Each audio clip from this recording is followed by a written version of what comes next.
Good morning, Harry.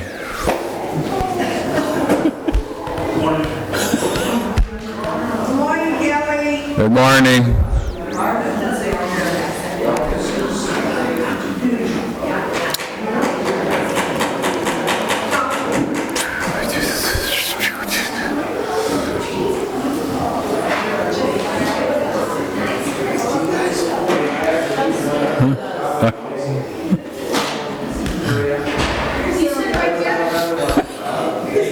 Right there. Are you going to take Where the joy's at.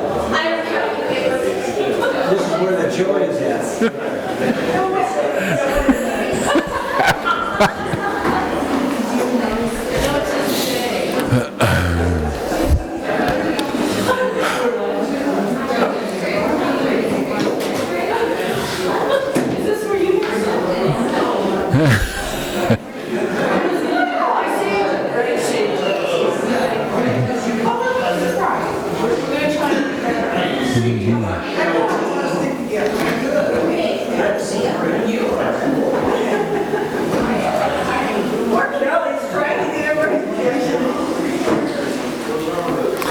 All right, so let's see. I think the first thing that we need to start with this morning is, what was the most important thing that you learned last week?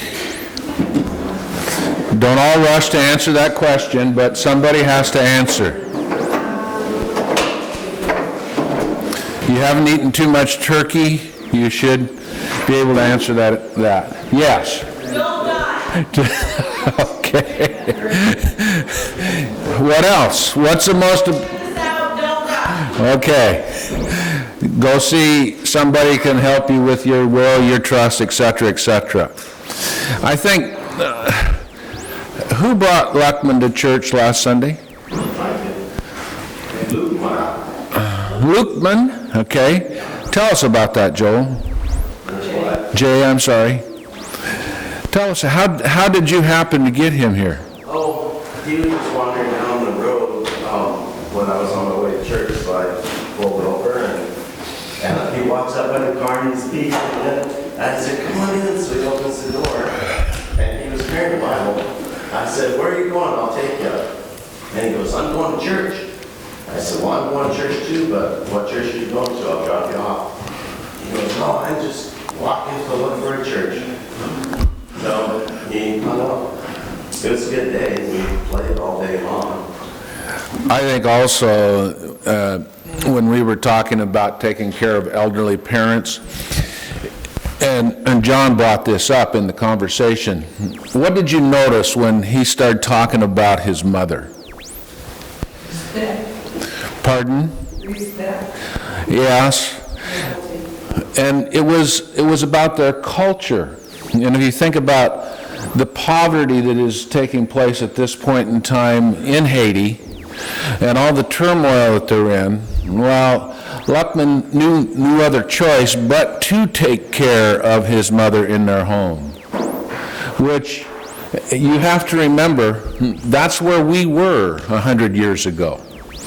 And he was confused by when I was talking about long-term care insurance, and no, it's my responsibility to take care of my mother.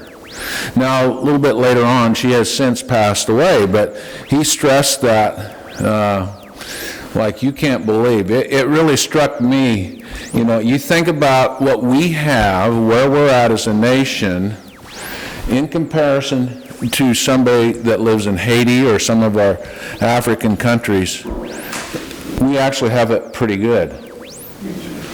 So, but kids don't remember that you have the responsibility to take care of your parents. You got that, Nora? Yeah. Well, you find in the southeast, that culture Still has that mentality that they will take care of their... All my family has always taken care of until it got to my age group, and my kids don't care. I'm sure they do. What'd you do to them? Probably too much. Okay. So I also talked a little bit last week when we were on that topic about what's called a reverse mortgage. And I said in this instance that I don't like those, and the reason why I don't like reverse mortgages is that many times what happens when you get one of those, they'll give you down to about 50% of what the value of your house is. And that's a maximum that you'll get, and then interest builds up.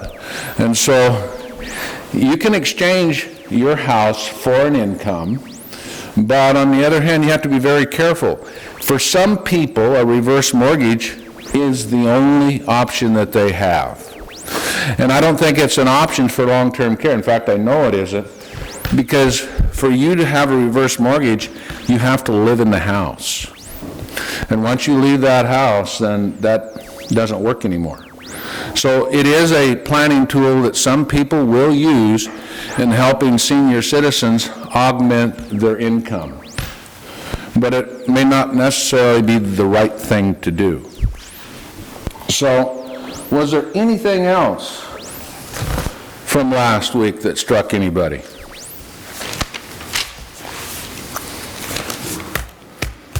All right. So let me give you a little bit more on long-term health care or long-term care policy. As I said last week, they provide a daily benefit, and typically it'll start somewhere what you can choose what it is. Of course, the higher the daily benefit, the more expensive the policy is going to be. And a lot of people will say, okay, I want $200 a day or $250 a day. And then one of the things that you can also do with the long-term care is you can schedule what the deductible is going to be. And the deductible is represented in time. And you might say, okay, before I start to receive benefits, I want a 3-month deductible, or I want a 6-month deductible. Some people go as far as a year based on what their assets are. Now, as I said before, these have become very expensive because insurance companies had no idea on how to price them when they started designing these. And long-term health care costs have gone out of sight, and the policies have not kept up with those costs. So what's taken place is the insurance companies paying out more and more. They have raised the cost on some of those long-term care policies by as much as 100%. So if you're paying $200 a month for a long-term care policy, you could now be paying $400 a month for a long-term care policy. And many people say, I'm not going to do this anymore, and just cash them in and say, I don't want this anymore. You can have all sorts of benefits on them. You can get ones that will give you money back, but anytime you put more benefits on a long-term care policy, the price goes up. So you just need to realize that it can be a planning tool, but it's something that you really have to be careful of. The other thing that's important to understand is how you get benefits from a long-term care policy. First and foremost, they all have a definition of what an ADL is, and that's called the Active Daily Living Benefit. So the ADL, the 5 or the 6 that they look at are you able to bathe yourself, dress yourself? Can you feed yourself? Do you have to have somebody transfer you? And that might mean a wheelchair, or it might mean you need to have somebody come and get you because you can't drive anymore. And the other one is toileting and continence. So if you can meet 2 of those activities of daily living, or you can't meet 2 of them, then most long-term care policies will start to pay a benefit. But let me relate to you an experience. I had an aunt that lived in Pendleton and got a long-term care policy with a very fine company, and she actually got to the point where she was meeting most of these, and they still wouldn't pay. And we worked and we worked and we worked, and her daughter finally got to the point where she made a phone call to the company and said, you know, I'm tired of this, I'm going to hire an attorney. And it took that much time and that amount of coercion on her part before they would actually start to pay a benefit. They finally paid a benefit, and it worked out very well for my aunt. She actually collected everything from that policy and passed away about 2 months after she had gotten the final benefit from the policy. So once you have a long-term care policy, what I'm saying to you is getting them to pay sometimes can be a challenge, because they will look at those ADLs and they'll really, in this case, make sure that you're meeting those. So depending on the life expectancy of the person that's finally met their requirements, what did it cost them? What did it cost them? What did they pay in total premiums of the amount they're going to get out? Versus what they paid out. That's a very good question, Steve. They're paying for this for years in advance, every month, they pay way more than what the company's going to get out. Sometimes that is the case. So it's just established. Well, it's one of the reasons why many times I recommend to people that they use a life insurance contract rather than a long-term care contract. Because basically what happens with a long-term care contract, you don't know if you're ever going to use it, and you don't know how long you're going to have to pay for it before you use it. And if you collect nothing from it, it's what you paid for it. And that's one of the cases. As opposed to a life insurance contract, which will pay up to 80 to 90% of the face amount of the life insurance contract for long-term care. All right? And the reason why I like, as I said before, the life insurance contract is the fact that we know that in this instance, at some point in time, everybody will die. The mortality rate here in Oregon, same as is in Washington, 1 death per person per lifetime. All right? So towards that end, if you don't use it for long-term care, it will be a death benefit, and you can bring that back across to your family. You can gift that to the church. There's many things that you can use it for. So just remember, if you're looking at that, it's something in this instance that you have to be very aware of and talk to somebody that's got experience with those. One of the questions that I would ask consistently when I was fact-finding for people is, do you think that you might ever have to care for your parents in your home?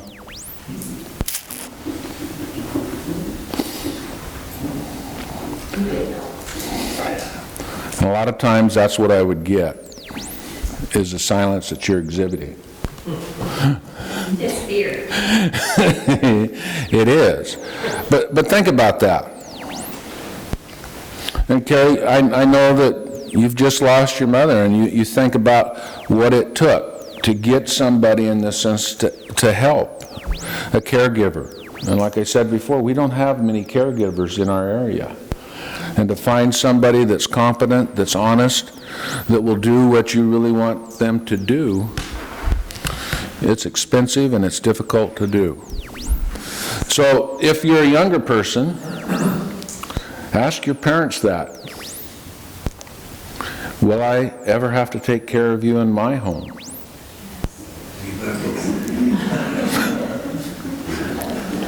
All right? So, I have a question. Like, if their assets are drained, when does Medicare step in? Medicaid. Medicare never steps in. Medicare, it's Medicaid that will step in. If their assets are drained? Yes. And they're in a care facility? Yes. They have to have less than $2,000. $2,000 is a magic number. Wow. Okay. So at that point in time, then Medicaid will step in. And the other thing too, remember, is care facilities have what's called Medicaid eligible beds. Yeah. But they're typically all used up because of the number of people that qualify for Medicaid. So when you go to a care facility, and I like to bring my parent here, they'll ask, what are the personal assets? And typically, if then you could say, well, they only have about $20,000, they would say, yes, bring them in, because they could pay for 4 or 5 months themselves before assets are drained. And at that point in time, they become Medicaid eligible, and they're in the facility already, and they can transfer them into a Medicaid bed. So it's just it's something that hopefully you don't have to do, but it will hit you at some point in time. And in our family, we've done it 3 times already. And it was not an easy chore. And anybody that has done it would understand that. So let's talk about the next thing, and this is called a special needs trust. And these are prevalent in this case for people that have handicapped children, and it's also in this instance something that's used for senior citizens. And I'll get to why that's used for senior citizens. And its real purpose in this case is to provide benefits to disabled individuals without causing them to lose benefits of Social Security. So with a handicapped individual, what happens is if they're not capable of caring for themselves, or they have to live in a group home, or they just have some disabilities that would keep them from functioning normally in society, they become eligible for Social Security. But again, if they have more than $2,000 in assets, what takes place is Social Security is cut off. So for the most part, when a special needs trust is set up, they start to receive the Social Security benefits. The parents have to be very, very cautious of having their assets exceed that $2,000 figure. And many of these individuals are also employed. And you have to be careful of how much money they earned. And if you don't, then it will affect their Social Security benefits. They're also established for long-term care individuals. They're in facility care. And the reason why is this.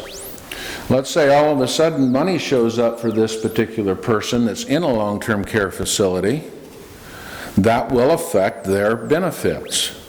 So what most people do when they're doing advanced planning is if there is somebody that is exhibiting signs of dementia or there's a need for long-term care, a special needs trust will be set up for them so that money flows into that instead of to them personally. So the trust in this case takes care of the money. It keeps it out of their hands. The assets are always designated by will or trust, and most states in this instance have organizations that manage these trusts for individuals. And it's called the Arc of Oregon. And it's established, that's in Salem, but we also have an Arc of Umatilla County. And they actually do a pretty good job of this. We have a neighbor that's disabled, that's still living with his parents. He's 21 years old, and ARC helps him a great deal. He is employed, and if I told you his name, you'd probably all know him because he's the friendliest guy that I know. We were teaching him how to mow their lawn, their next door neighbors, and kept telling him, you can't wave at everybody that goes by. And he's just that kind of guy, and so you got to watch. You look at the lawnmower, and it's dangerous. And he couldn't stop because he'd be going along, and all of a sudden you see him go like this, and not to disobey, but just to. He's so gregarious and so good to be around that he has to connect with people. So his parents take care of him, and he lives at home, and so truthfully, he does very well in that program. There are allowable expenses that the trust can pay for if you set up a special needs trust for a disabled child. You can pay for their clothing, the telephone, cable TV. They can even have internet if they can function with it, furniture or entertainment. And if you wanted to, and they were capable of taking care of it, you could even buy a home with them with the proceeds from a special needs trust. And so those are a few of the things that are important with special needs trust. And if you're going to set one up for a disabled child, I really recommend in this instance that you see an attorney and have them set up the trust. They are funded mostly with life insurance. People will buy a life insurance policy on themselves, name the trust as the beneficiary, and when they pass away, then at that point in time, those monies will flow into the trust to be used for those purposes. So anybody in here ever had experience with a special needs trust? I have a disabled older sister that was disabled really young from rheumatoid arthritis. And when my parents were going to go into a care facility, that was one of the things that, because they had significant assets and mom and dad could pay the monthly cost, they were in adult foster care. They could pick up just with the retirement they received. But we also, if it was needed to protect assets for them, it was put in for mom and dad through using the special needs trust for Nancy. That was the purpose of it. And also, if she was going to inherit money, we had to make sure that her benefits were not going to go away. Exactly. You were talking last week about cancer, but it was a special needs trust, and we had to set it up before she turned 65. She's Right. the oldest of the five kids, so. Exactly.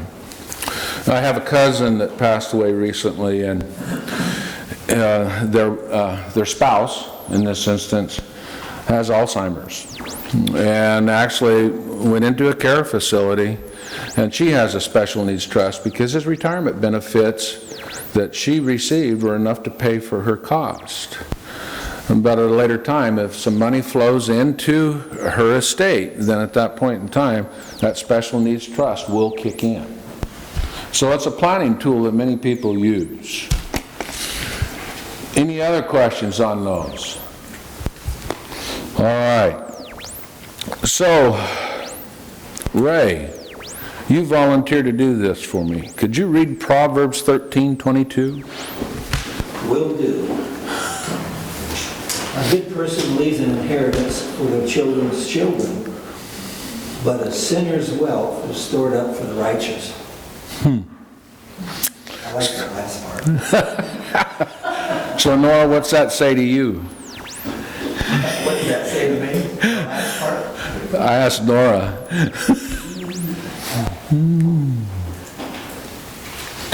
Your mom and dad are going to skip over you and give it to your children. Is that what it says? No, it's not what it says. Basically, you know, I looked at this and I've seen this for many, many years, and so this time when I saw it again, well, maybe I better do some more study on that. So, Proverbs 13:22 talks about several things, but living a life of underspending and honoring God is probably at the foremost part of it. In addition to that, also the thought process would be that, you know, if I'm handling my money properly, then I will leave some to my children, but I also leave some to my grandchildren, and maybe even their grandchildren. And you can have trusts that go into perpetuity. But perpetuity defined by federal law is not as long as you think. I think it's, the last time I looked, it was like 56 years. They have some arbitrary number to where you can no longer put it off paying the estate tax or giving the money out. So, not only that, what else does this verse say?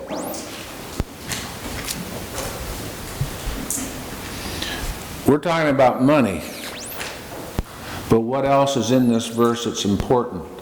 Character, faith. Work ethic.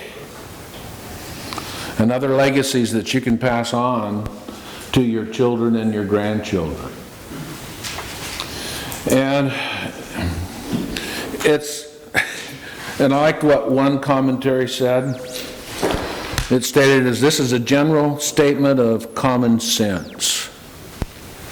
And that basically in this instance, that if you manage your money properly, you manage your life properly, you're going to pass on to your children legacies beyond money.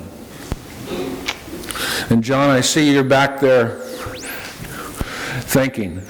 I'm just back here. Do you have a statement? No, I don't. No, I think you're doing well. Okay, let's take a look at a couple of other proverbs. Proverbs 1:7. Somebody look that up.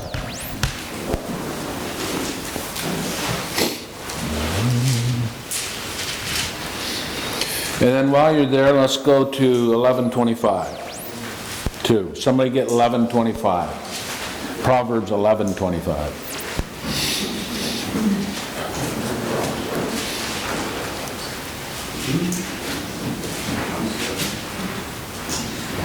What is 1:7? The fear of the Lord is the beginning of knowledge. The fear of the Lord is the beginning of knowledge. Now, are they talking about physical fear? Overall, it's an emotion that you have about the Lord as the sovereign in your life that takes control of your life, and that you recognize that. Can that be expressed as fear? I would suspect in the Old Testament that finally when people got the message, they were fearful. But also it talks about what our responsibilities are in recognizing that God is in control. And we should try to uphold and glorify Him in everything that we do, including the use of money. So somebody give me 11:25. Who has that? Jay? Whoever brings blessing will be enriched, and one who waters will himself be watered. Okay. Whoever brings blessing. Confession. Hadn't felt that for a long, long time.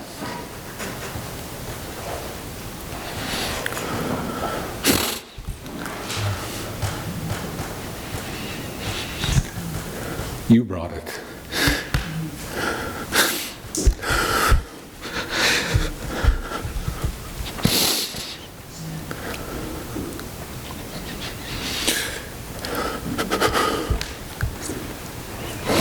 Monday morning, yay, sun's coming. And we haven't felt that in a long, long time. Is that what you're saying? Yeah. Then we joke about it on Monday. Sunday's coming. You do that in so many ways, you can't believe it. This congregation is phenomenal. The boxes. How you minister people overseas. Your budget. You're non-judgmental. We watch you guys. It's Jay bringing Luckman to church. Many times, many examples. And it's inspiring to us.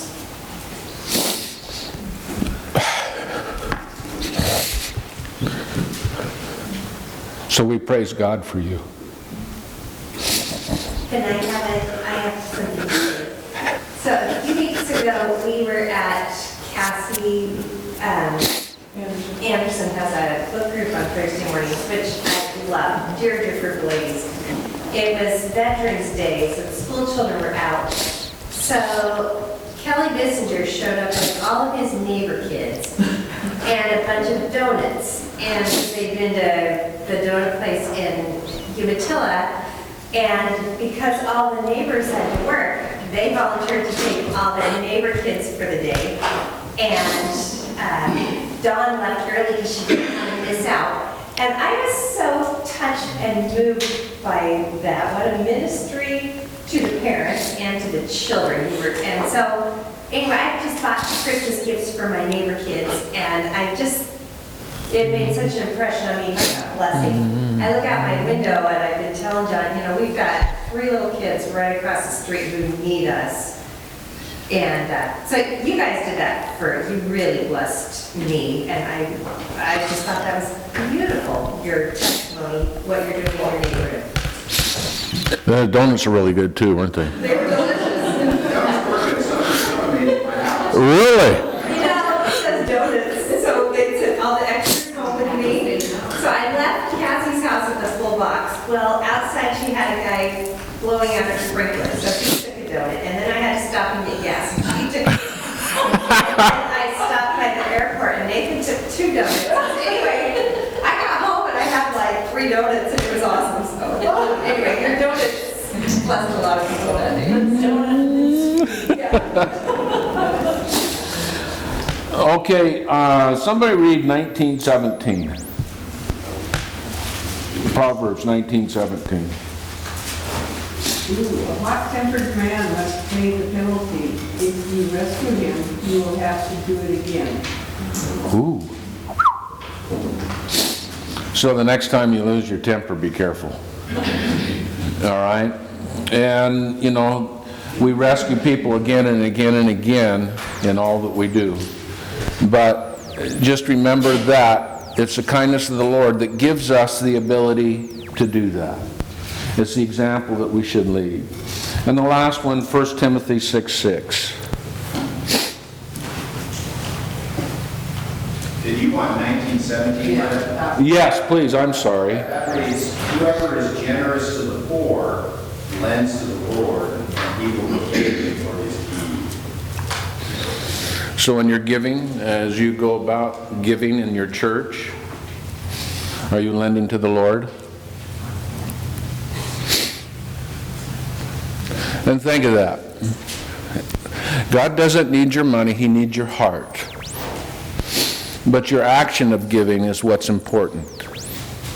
And so, Him needing your heart, again, is the recognition that He is sovereign and that He's drawing you close to Himself so that you can be more effective as a citizen and you can be more effective as a Christian. And the last one, 1 Timothy 6:6. Got it right? No? Now there is great gain in godliness with contentment. Verse 7, for we brought nothing into the world, we cannot take anything out of the world. Yes. Oh, wait a minute, don't you have a story for that? I do have a story for that. There was this gentleman that he was a pretty good Christian, but, you know, he struggled with the fact that he had so much money, and he didn't like that verse in the Bible. So he decided that when he passed away, that he was going to have all of his riches converted to gold and placed in the coffin with him, which he did. And he showed up in heaven, and he was met at the gate, and he was carrying these 2 suitcases that were very, very heavy, and he was lugging them in, and Peter and Paul met him and said, what in the world is in there? And he says, look, look. And they opened it up, and they pulled out a bar of gold, and they said, you brought pavement?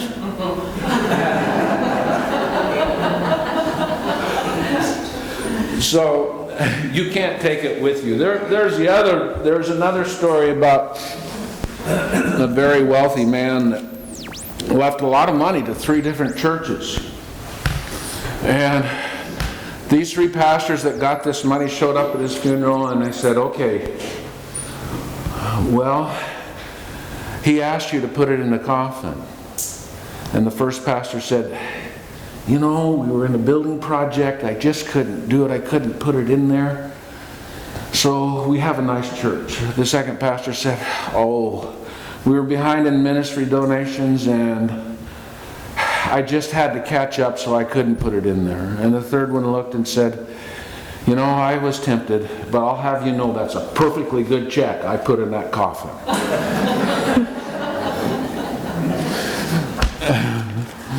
All right. So, avoiding federal estate tax. Whew.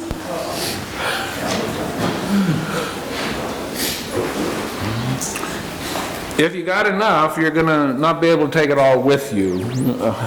Right now, what you can do to avoid federal estate tax is, and if you're in this category, you need some real help. You can pass at this point in time $25 million without paying any federal estate tax. But that takes some real planning to get to that point. The other aspect about that is that President Trump set that figure up, and it's going to sunset by 2026, which means in this instance that estate tax liability will be far less than $26 million. I am suspecting you're going to probably see in this case something in the range of $10 million. But there's many ways that you can in this case get around paying, especially federal estate tax. So one of the things that you're allowed to do with estate tax is you're allowed to gift up to $15,000 per year to anybody that you want. And if you're struggling with that, I have a long list of people in this case. Just stand in line, all right? And you can reduce your estate by that $15,000 gift per person. And if you did that with 100 people, that'd be 1.5 million, all right? And you can give it to anybody that you want. There is a limit. There's an upper limit, and I think it's set now at $3 million. So just know that estate tax is there, and it changes all the time. I think I mentioned before in one of my last classes, when I first started some 40 years ago, you started paying federal estate tax on anything over $1 million. If you were single. If you're married, it would be about $2.2 million, and after that you start paying estate tax. Of course, the more money that you have, the larger amount you're going to pay in estate tax, because it's bracketed. An example, if you had $50 million, wouldn't that be nice? But if you had $50 million, you'd probably be looking at paying estate tax of about $6 million at this point in time. And that's just an estimate, it's not an exact figure. So realize that there are things you can do. There are some very sophisticated things that you can do, and I'll just give you the names of them. One's called a credit shelter trust, and basically what happens is you get so much per person, and you can take that and put in trust, and that's how you double the amount that you can leave. There's also a generation skipping trust, and I talked about that earlier. It's trying to pass money beyond children to grandchildren. And when you do that, again, there is a law about perpetuity on those that they'll come back to. The other aspect of this, and as we go on to state inheritance tax, this is one that could be important, and it's called an ILIT. An ILIT stands for an irrevocable life insurance trust. Because basically what happens, if you own a life insurance policy and you pass away, the proceeds from that life insurance policy become part of your estate, which will be subject to estate tax. So think about that for a moment, and we're going to go on to what we call a state inheritance tax. In the state of Oregon, it starts at $1 million. Is it fairly easy to end up with $1 million in the state of Oregon anymore?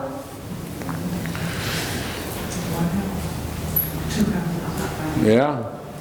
You look at this and you think about this. Don and I were talking about this the other day. We built our house in Hermiston for $90,000. And now it's worth $400,000. So if you think about having a fairly good-sized house, or even some real property, if you own a piece of land, in which we do own land as well that has value, and you start adding it up, and then you add on top of that life insurance that you own, on top of that retirement assets that you own, which will be double taxed, okay, and any other assets you own, it's fairly easy to reach $1 million in the state of Oregon. And it starts at 10%. So the example would be, if you had a $2 million estate, what are you going to pay in Oregon state inheritance tax? $200,000. So, unlike the federal estate tax, you can gift as much as you want at any time you want. And so, to give you an idea, let's say that I've passed away now, and Dawn is in control of the money, which means she's in control of it. She does a good job of controlling that money. What her financial advisor would be telling her is this: we want you to give to your children until you get your estate below $1 million. And she can do that. She can do it as much as she possibly can at any given time. And so, once she got below that $1 million, then at that juncture, there would be no state inheritance tax. I'm currently dealing with a 88-year-old widow, where I'm just helping her settle her husband's estate. And her estate was actually worth $1.8 million. And so I have started with her the process of gifting. She has about $300,000 sitting in her checking account. And if any money should be gifted, it should be that. She's also got about $290,000 sitting in an IRA. She's legally blind, and she lives by herself. She should be in a care facility, but I call her up all the time, see how she's doing, make sure we're proceeding. She won't go. And she hurt herself the other day by lifting her garage door and fractured a vertebrae, and she's in intense pain now. So trying to get her family to convince her to go. But one of the things that we started to do, and this is where things get complex in this instance, is we started to gift.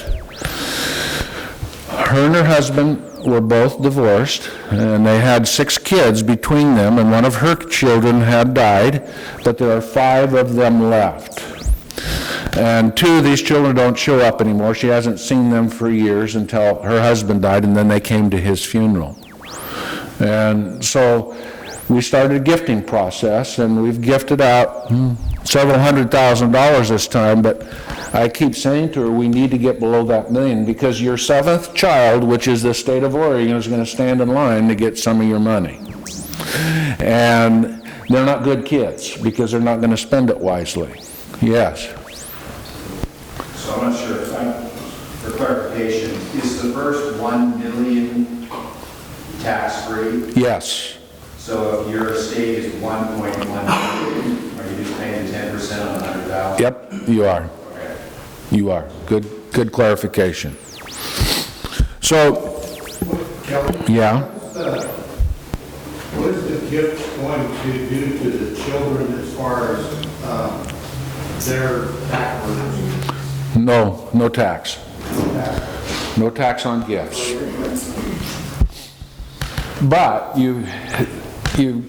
where I was going is, she doesn't want to give gifts to 2 of the children, because she hasn't seen them until her husband passed away. She hadn't seen them for probably 20 years. And one of them had drug problems, and there was a whole myriad of things. And you see how these can get complicated. They get to the point that, and one of the things that I always talk about is contestability. Because one of those kids that she doesn't want to gift to anymore could come back and says, well, that was my dad's money, and I want my share. And so they could go in and start to contest what the will says. And she had it recently changed. I tried to stop her. Her accountant tried to stop her, but she recently had it changed to where she left the 2 out. So, she also tried to make me the executor and also run her durable power of attorney. And I said, I cannot do that because it would be a conflict of interest. And so she has named somebody to be the power of attorney, and he doesn't have any idea what he has to do. And he's also the executor, and he doesn't have any idea what he has to do. And so these are just issues that I'm bringing up to you now, so you think about these things as you age and as you might get closer to that point in time when gifting and all these other things are going to be important. Steve? In gifting, you know, gift money or you gift property? You can gift property. So I'm curious, what would the state inheritance tax be if it was like Idaho or Montana? Moving to Montana and Idaho would be good for you because there's no estate inheritance tax there.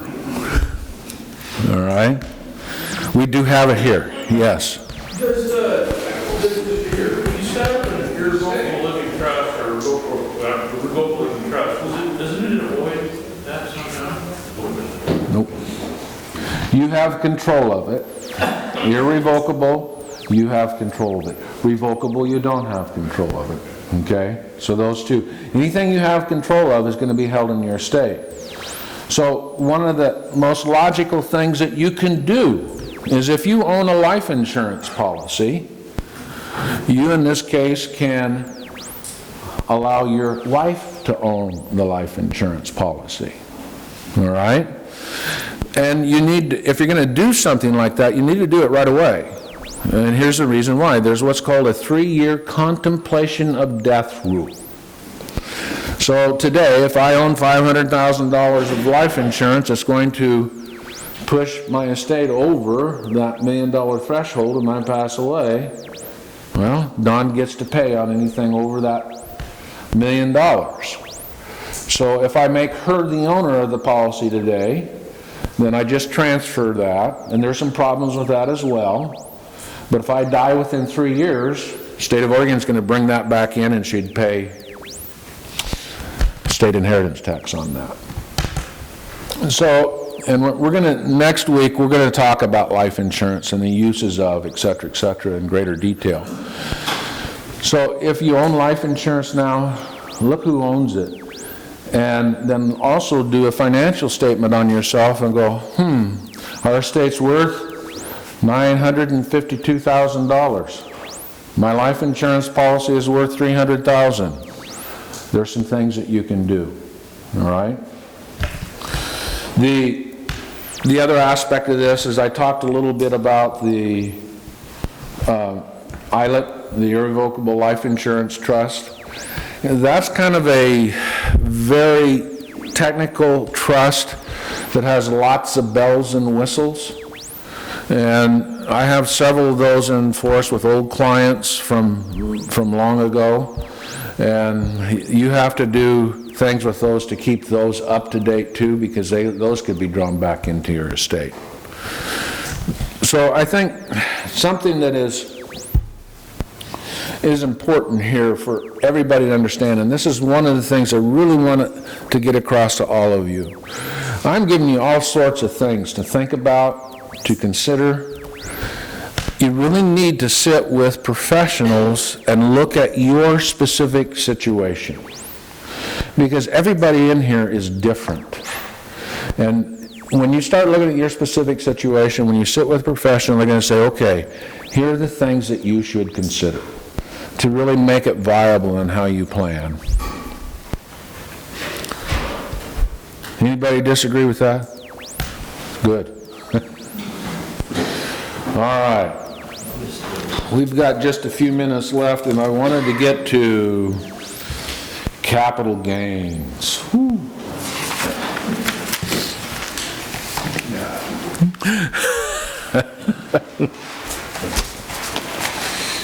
All right.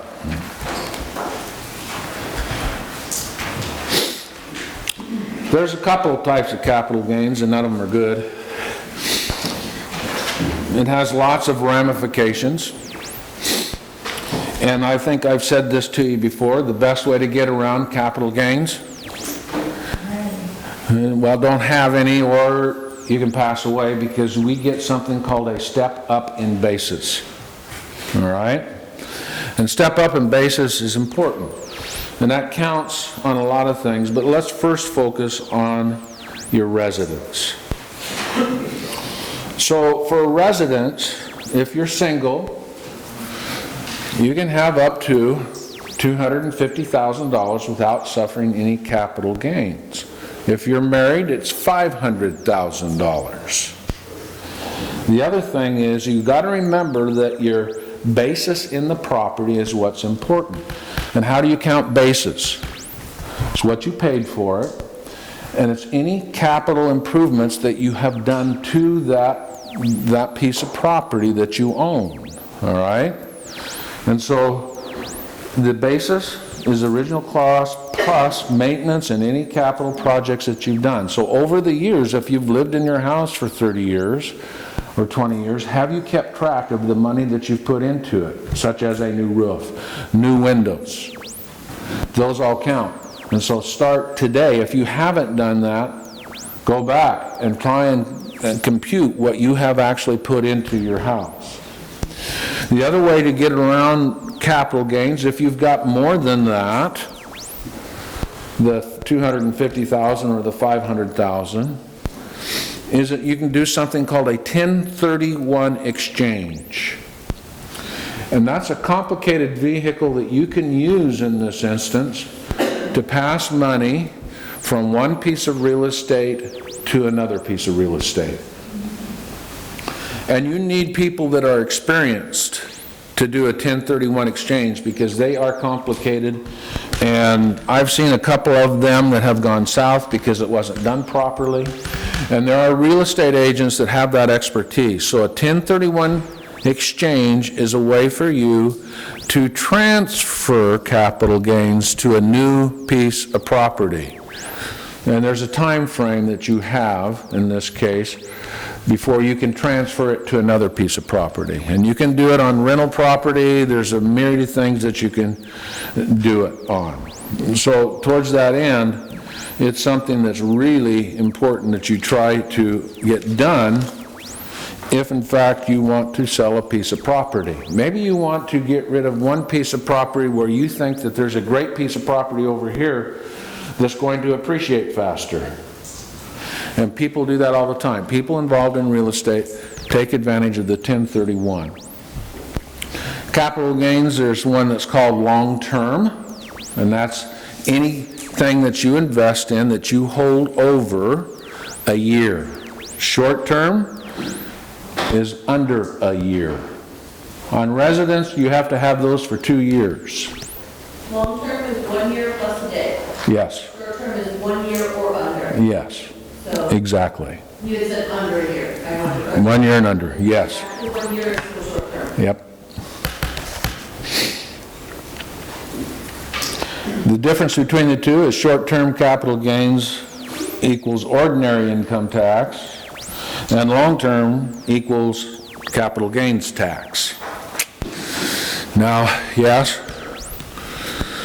If you own your home or live in your home for excessive 2 years, are you supposed to be doing gains on that? Yep. You are. So if if I own my home free and clear and I've lived there forever, I can sell that property without worrying about capital gains. As long as you're under the 500,000, married and 500,000, and plus improvements. So let's say that you can prove you got $100,000 in improvements. You can take $600,000 from that home. Yes. So, the improvements you've done, you actually got to keep the receipts, like whatever you bought from someplace. And if you haven't got those, you're in trouble. Any capital improvement you do to your personal residence, you think about a rental. Do you keep all the receipts from rentals that you might have? You bet you do. The other thing too is if you're trying to 1031 exchange a rental and you've taken depreciation on that rental, it's going to come back. You got to pay tax. So, and it's not fun. The difference between capital gains on a federal basis is 15% capital gains tax. Then the feds have decided that isn't enough, and so basically they're going to add another 3.5% excise tax on top of that. And in the state of Oregon, we get to pay ordinary income tax of 9%. So that's about 29% that you could end up paying in capital gains. Is that better than income tax? Well, your income tax may be higher than that, but in most cases, for a lot of people, that capital gains tax is pretty stiff. And it's based on your income. It's bracketed just like income tax brackets. All right. Yet, like I said, step up in basis, and let's talk about that. We have a house, we paid $90,000 for it, we've probably got improvements, and in those improvements, we've probably got another $100,000 over the last 30 years. So our house is worth $400,000, and both Don and I were flying to someplace, and we go down in a plane crash and we pass away. Our kids get a step up in basis, which means now, on the date that we passed away, if our house is worth $400,000, that's the value of it. If they hang on to it for a rental for 3 years and it raises to $500,000, they're going to have to pay capital gains on $100,000. If they sell it 2 months after we pass away and it's not appreciated, they get that money free. So, best way to beat capital gains is, unfortunately, you have to pass away. All right? 1031 exchange, and even in business, that counts as well. It counts on stock. It counts on any type of asset that you hold other than the things that aren't allowed. And those things that aren't allowed are retirement accounts, and IRAs, 401ks, pension plans, money market accounts, anything that's held in CDs and tax-deferred annuities. All right? So I've given you a lot today. Anybody confused? Hopefully not. And the new bill, that is going to be voting on, in there is a new tax plan, right? Right. And that keeps your stock, your beginning time of the house at the lowest one. Right. Yep. They're trying to get rid of step up in basis. And they're doing that so they can collect more taxes, but it's to combat the $26 million that you get that you can pass without federal estate tax.